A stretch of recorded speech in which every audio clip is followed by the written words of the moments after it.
1800களோட பிற்பகுதியில பிரான்ஸ்ல வாழ்ந்த 25 வயது நிரம்பிய ஒரு அழகான பெண் தன்னோட தாய்க்கு பிடிக்காத தன்னை விட வயசுல ரொம்ப அதிகமா இருக்கிற ஒரு ஆணை காதலிச்சதாலையும் திருமணம் செஞ்சுக்கணும்னு நினைச்சதாலையும் தன்னோட தாயாலே கொஞ்சம் கூட ஈவிரக்கம் இல்லாம மனிதாபிமானமற்ற முறையில வெறுத்து ஒதுக்கப்பட்டு கிட்டத்தட்ட 25 வருஷங்களா அழுகி போன குப்பைகளை உணவா சாப்பிட்டு படுக்கை முழுக்க பூச்சிகள் நடமாடக்கூடிய ஒரு அழுகி போன வைக்கோல் மெத்தையில தன்னோட சொந்த கழிவுகளுக்கு நடுவுல கொஞ்சம் கூட சூரிய ஒளி புகாத ஒரு சின்ன அறையில வருஷ கணக்கா வெளி உலகத்துக்கு தெரியாம தன்னோட தாய் மூலமாவும் சகோதரன் மூலமாவும் அடைச்சு வைக்கப்பட்டாங்க. ஒரு பொண்ணு காதலிச்ச அந்த நபரை அந்த பொண்ணோட தாய்க்கு பிடிக்கலங்கிறதுக்காக வெறும் 25 வயசே ஆன அந்த அழகான பொண்ணோட வாழ்க்கை அவங்களோட சொந்த தாயாலே ரொம்ப கொடூரமான முறையில சீரழிக்கப்பட்டுச்சு. இன்னைக்கு இந்த வீடியோல சொந்த தாயோட காதல் எதிர்ப்பால 25 வயதே ஆன ஒரு அழகான இளம் பெண் கொஞ்சம் கூட சூரிய ஒளி புகாத ஒரு சின்ன அறையில 25 வருஷங்களை அடைச்சு வைக்கப்பட்டு தோற்றத்துல ஒரு விகாரமான உயிரினமா மாறின ஒரு சோக கதையை தான் நான் உங்ககிட்ட சொல்ல போறேன். பட் கதைக்குள்ள போறதுக்கு முன்னாடி நம்ம வீடியோ இப்பதான் நீங்க ஃபர்ஸ்ட் டைமா பாக்குறீங்க அப்படின்னா மறக்காம இந்த வீடியோக்கு கீழே ஒரு லைக் தட்டி விட்டுருங்க. மறக்காம நம்மளோட சேனலையும் சப்ஸ்கிரைப் பண்ணிக்கோங்க. அப்படியே பக்கத்துல இருக்கிற பெல் ஐகானையும் பிரஸ் பண்ணி நோட்டிபிகேஷன் ஆல்னு கொடுங்க. இதெல்லாம் செஞ்சாதான் இந்த வீடியோ இன்னும் 4 பேருக்கு ரெக்கமெண்ட் ஆகும். இன்னும் நிறைய இன்ட்ரெஸ்டிங்கான வீடியோஸ் போஸ்ட் பண்றதுக்கு எனக்கும் ரொம்ப மோட்டிவேஷனா இருக்கும். நான் என்னோட சேனல்ல அடுத்தடுத்து போஸ்ட் பண்ற எல்லா வீடியோஸும் உங்களுக்கு நோட்டிபிகேஷன்ல வரும். ஸோ மறக்காம நான் இப்ப சொன்ன ஸ்டெப்ஸ் எல்லாம் கரெக்டா பண்ணிருங்க. இப்ப வாங்க கதைக்குள்ள போகலாம்.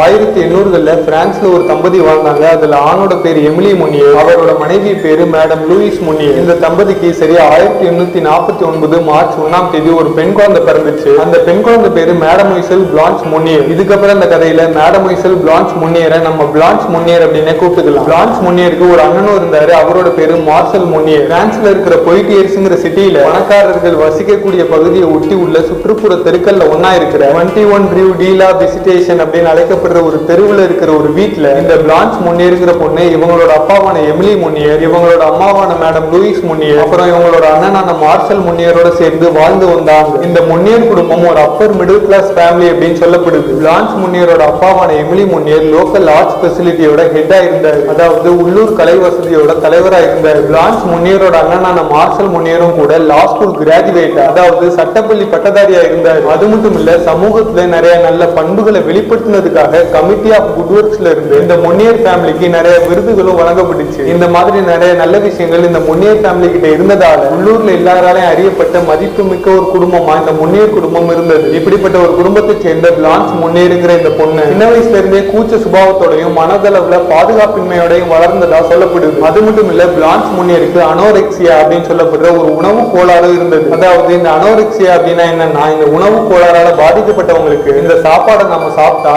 இல்ல இந்த சாப்பாடை நம்ம இன்னும் கொஞ்சம் அதிகமா சாப்பிட்டா நம்மளோட உடல் எடை ரொம்ப அதிகமாயிருமோ அப்படின்னு சொல்லி சாப்பாட்டை பத்தின ஒரு பயம் இருக்கும். ஒவ்வொரு தடவை கண்ணாடி பார்க்கும் போதும் நம்ம முன்னாடி விட கொஞ்சம் வெயிட் போட்டோமோ இல்லைன்னா நம்ம வயசுக்கும் ஹைட்டுக்கும் ஏற்றதை விட கொஞ்சம் அதிகமாவே வெயிட் போட்டோமோ அப்படிங்கிற ஒரு சிந்தனை இந்த அனோரெக்சியா டிசார்டரால பாதிக்கப்பட்டவங்களுக்கு டிஃபால்ட்டாவே வரும். இதனாலே இந்த உணவு கோளாறால பாதிக்கப்பட்டவங்க உணவை ரொம்ப கம்மியா எடுத்துக்கிறது மூலமாகவும் உடற்பயிற்சி செய்யறது மூலமாகவும் எடை அதிகமா இல்லாட்டியும் கூட இருக்கிற எடையை குறைக்கிறதுக்கு முயற்சி பண்ணிட்டே இருப்பாங்க. இப்படிப்பட்ட அனோரெக்சியாங்கிற இந்த உணவு கோளாறு பிளான்ச் முனியருங்கிற இந்த பொண்ணுக்கு இருந்ததா சொல்லப்படுது. அதோட பிளான்ச் முனியரோட சின்ன வயசுல இருந்து அவங்களுக்கும் அவங்களோட அம்மாவான மேடம் லூயிஸ் முனியருக்குமான உறவு ரொம்ப நெருக்கமா இல்ல அப்படின்னு சொல்றாங்க. இப்படிப்பட்ட ஒரு சூழல்ல இந்த பிளான்ச் முனியருங்கிற பொண்ணு வளர்றாங்க. இந்த பொண்ணு வளர வளர எல்லாரையும் வசீகரிக்கிற தோற்றத்திற்குரிய ஒரு அழகான பெண்மணியா மாறினாங்கன்னு சொல்லப்படுது. ஒரு கட்டத்துக்கு மேல இந்த பிளான்ச் முனியருங்கிற பொண்ணு உள்ளூர்ல உடல் அழகுக்காக அறியப்பட்ட ரொம்ப பிரபலமான ஒரு பெண்மணியா மாறினாங்க. இப்படிப்பட்ட ஒரு அழகான பெண்மணியான பிளான்ச் முனியருங்கிற பொண்ணு அவங்களோட 25 வயசை தொட்டதும் பல ஆண்கள் பிளான்ச் முனியரோட அழகால ஈர்க்கப்பட்டு அவங்க பின்னாடி சுத்தினாங்க. அவங்களை திருமணம் செஞ்சுக்கிறதுக்கும் முன் வந்தாங்க. இந்த சமயத்துல பிளான்ச் முனியருக்கு அவங்கள விட அதிக அளவு வயசு வித்தியாசம் இருக்கிற ஒரு வயசான வழக்கறிஞர் மேல காதல் ஏற்பட்டதாகவும் பிளான்ச் முனியர் அந்த வயசான வழக்கறிஞரை திருமணம் செஞ்சுக்கணும்னு ஆசைப்பட்டதாகவும் சொல்றாங்க. இப்படி இந்த பிளான்ச் முனியரோட காதல் சமாச்சாரம் அவங்களோட அம்மாவான மேடம் லூயிஸ் முனியருக்கு தெரிய வர இந்த காதலை அவங்க மொத்தமா வெறுத்திருக்காங்க. அது மட்டும் இல்லாம பிளான்ச் முனியர் காதலிக்கிறதா சொல்ற அந்த வயசான வழக்கறிஞரையும் மேடம் லூயிஸ் முனியருக்கு சுத்தமா பிடிக்காம இருந்திருக்கு. இதனால மேடம் லூயிஸ் முனியர் பிளான்ச் முனியரை பயங்கரமா கண்டிச்சிருக்காங்க. எவ்வளவோ சதி பண்ணி அவங்களோட காதலை பிரிக்க பார்த்திருக்காங்க. என்னென்னமோ சொல்லி பிளான்ச் முனியரோட மனசு மாத்துறதுக்கு முயற்சி பண்ணிருக்காங்க. ஆனா இந்த காதல் விஷயத்துல மேடம் லூயிஸ் முனியர் போட்ட திட்டங்கள் எதுவுமே பிளான்ச் முனியர் கிட்ட செல்லுபடியாகல. இன்னும் ஓபனா சொல்லணும் அப்படின்னா இந்த விஷயத்துல பிளான்ச் முனியர் அவங்களோட அம்மாவான மேடம் லூயிஸ் முனியரை ஒரு பொருட்டாவே மதிக்கல அப்படின்னு சொல்லப்படுது. அப்போ அந்த விஷயத்துல பிளான்ச் முனியரோட நடத்தை மேடம் லூயிஸ் முனியரை கோபத்தோட உச்சிக்கு கொண்டு போச்சு. அந்த கோபத்தோட விளைவா மேடம் லூயிஸ் முனியரும் அவங்களோட மகனும் பிளான்ச் முனியரோட அண்ணனும் ஒரு சட்டப்பள்ளி பட்டதாரியுமான மார்சல் முனியரும் சேர்ந்து அவங்க வீட்டு மாடியில இருந்த கொஞ்சம் கூட சூரிய ஒளி ஊடுருவாத ஒரு சின்ன அறையில பிளான்ச் முனியரை வலுக்கட்டாயமா அடைச்சு வச்சாங்க. அப்படி அடைச்சு வச்சுட்டு நீ உன்னோட காதலை கைவிட்டாதான் இந்த ரூமை விட்டு உன்னால வெளியில வர முடியும் அப்படின்னும், இல்லைன்னா எத்தனை வருஷங்கள் ஆனாலும் சரி நீ சாகுற வரைக்கும் இந்த ரூம்குள்ளதான் இருக்கணும் அப்படின்னு சொல்லி மேடம் லூயிஸ் முனியரும் அவங்களோட மகனான மார்சல் முனியரும் பிளான்ச் முனியரை மிரட்டி இருக்காங்க. இந்த மிரட்டலை கேட்டு அந்த சின்ன இருட்டு ரூம்குள்ள அடப்பட்டு இருந்த பிளான்ச் முனியர் அடுத்த 25 வருஷங்களுக்கு நாம இந்த சின்ன ரூம்குள்ளதான் அடப்பட்டு நம்மளோட வாழ்க்கையை சீரழிய போகுதுங்கிற விபரீதம் புரியாம, ஓஹோ என்னோட மனசை மாத்திர யுக்தியில இதுவும் ஒண்ணா, நீங்க என்ன பண்ணாலும் சரி எனக்கு என்ன ஆனாலும் சரி நான் என்னோட காதலை கைவிட மாட்டேன் அப்படின்னு சொல்லி பிளான்ச் முனியர் அந்த இருட்டு ரூம்குள்ள எந்த சத்தமும் போடாம ரொம்ப நேரத்துக்கு அமைதியா இருந்திருக்காங்க. ஆனா ஒரு குறிப்பிட்ட நேரத்துக்கு அப்புறம் அந்த சின்ன ரூம்குள்ள மூச்சு கூட விடுறதுக்கு சிரமமா இருந்ததால என்ன வெளியில விட்டுருங்க அப்படின்னு சொல்லி பிளான்ச் முனியர் அழுது புலம்புனதா சொல்லப்படுது. இப்படி பிளான்ச் முனியர் அழுது கத்தி கதர்ன அந்த சத்தம் அந்த சமயத்துல சுற்றுப்புறத்துல இருந்த வீடுகள்ல கேட்டதாகவும் சொல்றாங்க. ஆனா பிளான்ச் முனியர் என்ன இந்த ரூம்ல இருந்து வெளியில விடுங்கன்னு சொல்லி கதர்னாங்களே தவிர அவங்க அவங்களோட காதலை கைவிடுறதா கடைசி வரைக்கும் ஒத்துக்கல. இதனால நீ உன்னோட முடிவை மாத்திக்கிற வரைக்கும் நீ இந்த ரூம்குள்ள அடந்துகிட அப்படின்னு சொல்லி மேடம் லூயிஸ் முனியர் அவங்களோட மகளான பிளான்ச் முனியரை அந்த ரூம்குள்ள அடைச்சு வச்சாங்க. இப்படி பிளான்ச் முனியர் வலுக்கட்டாயமா அந்த ரூம்குள்ள அடைச்சு வைக்கப்பட்ட அந்த சம்பவம் நடந்த வருஷம் 1876. இந்த சம்பவத்துக்கு அப்புறம் பிளான்ச் முனியர் சமூகத்துல தென்படல. இதனால அக்கம் பக்கத்து வீட்டுக்காரங்க கிட்ட இருந்தும் பிளான்ச் முனியரோட நண்பர்கள் கிட்ட இருந்தும் பிளான்ச் முனியர் காதலிச்சதா சொன்ன அந்த வயசான வழக்கறிஞர் கிட்ட இருந்தும் பிளான்ச் முனியர் எங்க அவங்களுக்கு என்ன ஆச்சுங்கிற கேள்வி எழுந்துச்சு. அப்படி கேள்வி வர்றப்பெல்லாம் பிளான்ச் முனியரோட அம்மாவான மேடம் லூயிஸ் முனியரும் அப்புறம் பிளான்ச் முனியரோட அண்ணனான மார்சல் முனியரும் சேர்ந்து பிளான்ச் முனியர் காணாம போயிட்டா, அவளை நாங்க தேடாத இடம் இல்ல,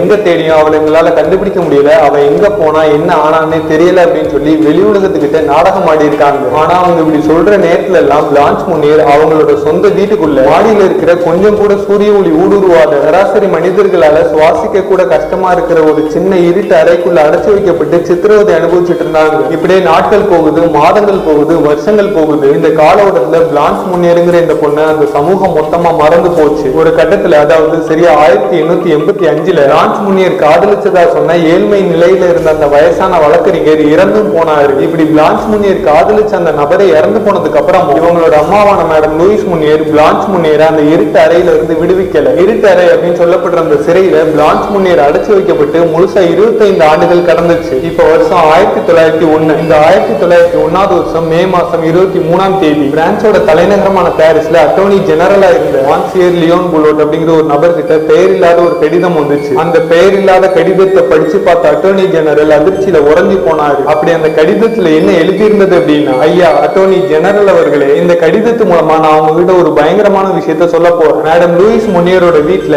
ஒரு சின்ன இருட்டு ரூம்ல கடந்த 25 ஆண்டுகளை அடைச்சு வைக்கப்பட்டு அழுகி போன குப்பைகளை உணவா உண்டு அரைப்பட்டினில வாடி தன்னோட சொந்த அசுத்தத்துக்குள்ளே கடந்த 25 வருஷங்களா தன்னோட காலத்தை கழிச்சிட்டு இருக்கிற ஒரு பெண்மணியை பத்தி இந்த கடிதத்தின் மூலமா நான் உங்ககிட்ட சொல்லியிருக்கேன் அப்படின்னு சொல்லி பிளான்ச் முனியரை பத்தின விவரங்கள் அந்த கடிதத்துல குறிப்பிடப்பட்டிருந்தது. அந்த விவரங்களை படிச்சு பார்த்த அதிர்ச்சியான அட்டோர்னி ஜெனரல் உடனடியா சிட்டி போலீஸ் கமிஷனருக்கு தகவல் கொடுத்து சில போலீஸ் ஆபீசர்ஸோட போய் மேடம் லூயிஸ் முனியரோட வீட்டை சர்ச் பண்ணுங்க அப்படின்னு சொல்லி ஆர்டர் கொடுத்தாரு. சரின்னு சொல்லிட்டு போலீஸ் ஆபீசர்ஸும் மேடம் லூயிஸ் முனியரோட வீட்டை சர்ச் பண்றதுக்காக போனாங்க. அப்படி போனப்போ ஆரம்பத்துல மேடம் லூயிஸ் முனியர் அவங்களோட வீட்டை சர்ச் பண்றதுக்கு போலீஸ் ஆபீசர்ஸ் அலோ பண்ணல அப்படின்னு சொல்லப்படுது. அவங்க கிட்ட பலமுறை கேட்டும் போலீஸ் ஆபீசர்ஸ் வீட்டுக்குள்ள நுழைய அனுமதிக்காததால வேற வழி இல்லாம போலீஸ் ஆபீசர்ஸ் வலுக்கட்டாயமா கதவு திறந்து மேடம் லூயிஸ் முனியரோட வீட்டுக்குள்ள நுழைஞ்சாங்க. அப்படி அந்த வீட்டுக்குள்ள நுழைஞ்சு வீடு முழுக்க சர்ச் பண்ண ஆரம்பிச்சாங்க. அப்படி சர்ச் பண்ணிட்டு இருக்கும் போது அந்த வீட்டோட 2வது மாடியில இருக்கிற ஒரு சின்ன ரூம்ல இருந்து பயங்கரமான துர்நாற்றம் வெளிவரத போலீஸ் ஆபீசர்ஸ் கவனிச்சாங்க. அப்ப அந்த அறையோட கதவு பூட்டப்பட்டிருந்ததால அந்த அறையோட ஜன்னல்களை திறக்கிறதுக்கு போலீஸ் ஆபீசர்ஸ் முயற்சி பண்ணாங்க. உடனே ஜன்னல்களை மறைச்சிருந்த முழுக்க முழுக்க தூசியால மூடப்பட்டிருந்த ஒரு திரைச்சீலையை விலக்கிட்டு அந்த அறையோட ஜன்னல் கதவுகளை திறந்து பார்த்தாங்க. அப்படி அந்த அறைக்குள்ள இருந்த காட்சியை பார்த்த போலீஸ் ஆபீசர்ஸ் அதிர்ச்சியில உறைஞ்சு போனாங்க. ஏன்னா கொஞ்சம் கூட சூரிய ஒளி ஊடுருவாத அந்த சின்ன அறையில அழுகி போன ஒரு வைக்கோல் மெத்த மேல 50 வயது மதிக்கத்தக்க ஒரு பெண்மணி நிர்வாணமா படுத்திருந்தாங்க. அவங்களோட தலைமுடி காடு மாதிரி வளர்ந்து அவங்களோட நிர்வாண உடலை மறைச்சிருந்தது. அதை தாண்டி வெளியில தெரிகிற அந்த பெண்மணியோட மற்ற உடல் பாகங்கள்ல அவங்களோட சொந்த கிழிவு அதாவது அதாவது அவங்களோட சொந்த மலம் பூசப்பட்டிருந்தது. ஒரு அருவருப்பான அழுக்கு போர்வையும் அந்த பெண்மணியோட உடலை கொஞ்சம் மூடி இருந்தது. அந்த பெண்மணி படுத்திருந்த படுக்கை சுத்தி ஏராளமான பூச்சிகளும் சில எலிகளும் ஓடிட்டு இருந்தது. இதை விட அருவருக்கத்தக்க ஒரு விஷயம் என்ன அப்படின்னா, அந்த பெண்மணியோட படுக்கையை சுத்தி அவங்களோட சொந்த மலம், இறைச்சி துண்டுகள், காய்கறிகள், மீன், அப்புறம் அழுகி போன ரொட்டி துண்டுகள் அப்படின்னு இது எல்லாமே சேர்ந்து ஒரு மேலோடு மாதிரி உருவாயிருந்தது. அறைக்கு வெளியில நின்று ஜன்னல்கள் வழியா இந்த சகிக்க முடியாத காட்சியை பார்த்த போலீஸ் ஆபீசர்ஸ்க்கு அதிர்ச்சியில கொஞ்ச நேரத்துக்கு கையும் காலும் ஓடல அப்படின்னு சொல்றாங்க. அப்புறம் அந்த பெண்ணோட நிலைமையை பார்த்து இனிமேலும் நம்ம கொஞ்சம் கூட தாமதிக்க கூடாது, உடனே அந்த பெண்ணை இந்த அறையில இருந்து வெளியில மீட் ஆகணும் அப்படின்னு சொல்லிட்டு போலீஸ் ஆபீசர்ஸ் அந்த அறையோட கதவு திறந்து உள்ள நுழைஞ்சு அந்த அறைக்குள்ள இருந்து 50 வயது மதிக்கத்தக்க அந்த பெண்ணை மீட்டு அந்த அறைக்கு வெளியில கூட்டிட்டு வந்தாங்க. அப்படி அவங்களை வெளியில கூட்டிட்டு வரும்போது அந்த பெண்ணோட முகபாவனை பயந்து போன ஒரு காட்டு விலங்கு மாதிரி இருந்ததா சொல்றாங்க. 50 வயது மதிக்கத்தக்க அந்த பெண்மணி வெறும் 55 பவுண்ட்ஸ் இடையில தான் இருந்தாங்க. அதாவது அந்த பெண்மணியோட தோற்றம் எலும்பு கூட்டு மேல தோலை ஒட்டி வச்சா எப்படி இருக்குமோ அப்படிதான் இருந்திருக்கு. இன்னும் சுருக்கமா சொல்லணும் அப்படின்னா, அவங்க சிறைப்பட்டு இருந்த அந்த இருட்டு அறையில இருந்து விடுவிக்கப்படும் போது அந்த பெண் மனித இனத்தை சேர்ந்தவங்கள மாதிரி இல்ல அப்படின்னா வேற ஏதோ ஒரு அருவருக்கத்தக்க உயிரினம் மாதிரி இருந்ததாகவும் சொல்லப்படுது. அடுத்து இந்த பெண்ணை மீட்டதுக்கு அப்புறமா இந்த பெண் யாரு, எப்படி, எதுக்காக இந்த அறையில அடைச்சு வைக்கப்பட்டிருந்தாங்க அப்படின்னு சொல்லி போலீஸ் ஆபீசர்ஸ் விசாரிக்கும் போதுதான் 25 வருஷங்களுக்கு முன்னாடி காணாம போனதா சொல்லப்பட்ட பிளான்ச் முனியர் தான் இந்த பெண் அப்படிங்கிற ஒரு அதிர்ச்சிக்குரிய தகவல் போலீஸ் ஆபீசர்ஸ்க்கு தெரிய வந்திருக்கு. அது மட்டும் இல்ல, பிளான்ச் முனியர் காதலிச்ச விஷயம் பிடிக்காம கடந்த 25 வருஷங்களா அவங்களை அந்த சின்ன இருட்டு அறையில அடைச்சு வச்சு பெற்றெடுத்த மகளுக்கு ஒருவேளை சாப்பாடு கூட ஒழுங்கா போடாம பிளான்ச் முனியர் இன்னைக்கு இந்த நிலைமைக்கு வந்ததுக்கு காரணமே அவங்களோட அம்மாவான மேடம் லூயிஸ் முனியர் தாங்கிற தகவலும் போலீஸ் ஆபீசர்ஸ்க்கு தெரிய வந்தது. இதை கேட்ட ஆபீசர்ஸ் யாராலையும் ஆரம்பத்துல இதை நம்ப முடியல. ஏன் அப்படின்னா, சொசைட்டில இந்த முனியர்ஸ் குடும்பம் ரொம்பவே மதிக்கப்படுற ஒரு குடும்பமா இருந்தது. அதுலயும் மேடம் லூயிஸ் முனியருங்கிற இந்த லேடி அதிக அன்பானவங்களாகவும் பண்பானவங்களாகவும் சமூகத்துல அறியப்பட்ட ஒரு நபரா இருந்தாங்க. அதனால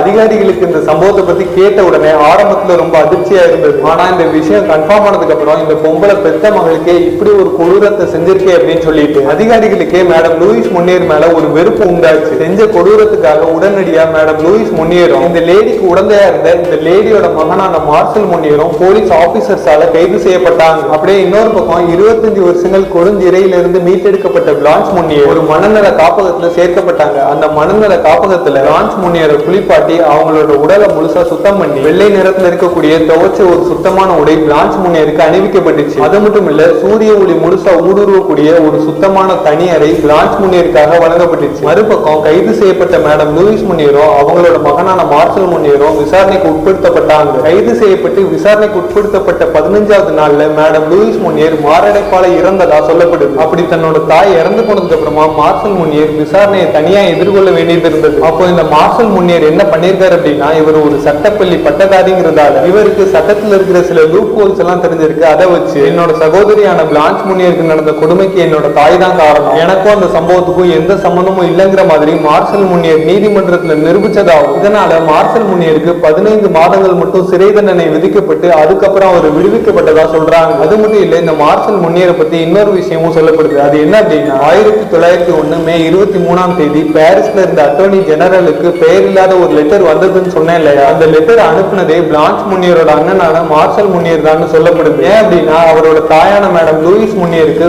உடல்நலம் சரியில்லாம ஆனதால தன்னோட அம்மாவுக்கு உடல்நிலை சரியில்லை, எப்ப வேணாலும் என்ன வேணாலும் ஆகலாம், அப்படி ஒருவேளை ஏதாவது நடந்து அவங்க இறந்துட்டாங்க அப்படின்னா அதுக்கப்புறம் பிளான்ச் முனியர் வருஷக்கணக்கு அடைபட்டு இருக்கிற செய்தி வெளியில போச்சு அப்படின்னா அதுக்கு நான் தான் பொறுப்பேற்க வேண்டியது வரும், குற்றமும் என் மேலதான் சாட்டப்படும் அப்படின்னு நினைச்ச மார்சல் முனியர் இந்த விஷயத்தை வெளி உலகத்துக்கு தெரியப்படுத்துறதுக்கு இதுதான் சரியான சமயம் அப்படின்னு சொல்லிட்டு பாரிஸ்ல இருந்த அந்த அட்டர்னி ஜெனரலுக்கு பெயர் இல்லாத அந்த கடிதத்தை இவர் தான் அனுப்பிச்சாரு அப்படின்னு சொல்றாங்க. அதாவது மார்சல் முனியர் தான் அந்த லெட்டரை கன்ஃபார்மா அனுப்புனாரு அப்படின்னு சொல்லல, ஆனா அந்த கேஸ்ல இருந்து தப்பிக்கிறதுக்காக இவர் தான் அனுப்பியிருப்பார் அப்படின்னு யூகத்தின் அடிப்படையில சில பேரால சொல்லப்படுது. ஒருவேளை உண்மையாவே அந்த லெட்டரை மார்சல் முனியர் தான் அனுப்பியிருப்பாருன்னு வச்சுக்கிட்டாலும் கூட அது அவரோட சகோதரி மேல இருக்கிற பாசத்தால ஒன்றும் பண்ணல, அவர் அந்த கேஸ்ல மாட்டிக்க கூடாதுங்கிறதுக்காக பண்ணாரு. அதையும் அவர் செஞ்சுட்டாரு. பிளான்ச் முனியரோட நண்பர்கள் கூட அவங்க காணாம போனதா கேள்விப்பட்ட கொஞ்ச காலத்துல அவங்கள மொத்தமா மறந்துட்டாங்க. இவ்வளவு என் பிளான்ச் முனியர் யாரை காதலிச்சு அந்த கொடூரமான சிறைவாசத்தை அனுபவிச்சாங்களோ அந்த வழக்கறிஞரும் கூட பிளான்ச் முனியரை கண்டுபிடிக்கிறதுக்கு எந்த ஒரு முயற்சியும் செய்யல அப்படின்னு சொல்றாங்க. கடைசியில இந்த மொத்த கதையிலையும் பல வருஷங்களா கொஞ்சம் கூட சகிக்க முடியாத ஒரு சிறைவாசத்தை அனுபவிச்சு அந்த சிறைவாசத்தின் மூலமா பல கொடுமைகளை அனுபவிச்ச ஒரு பாவப்பட்ட உயிர் பிளான்ச் முனியர் மட்டும்தான். கடைசியில ஒரு வழியா 1901ஆவது வருஷம் மே 23ஆம் தேதி அந்த சிறைவாசத்துல இருந்து விடுவிக்கப்பட்டு மனநல காப்பகத்துல சேர்க்கப்பட்ட பிளான்ச் முனியர் நல்ல சத்தான உணவுகளை சாப்பிட்டு எடை அதிகரிச்சாங்க. நல்லா நேரா நிமிர்ந்து உட்கார அளவுக்கு வலுவானாங்க. கடைசியா அந்த மனநல காப்பகத்திலே 1913 அக்டோபர் 13 13ஆம் தேதி பிளான்ச் முன்னியர் காலமானாங்க.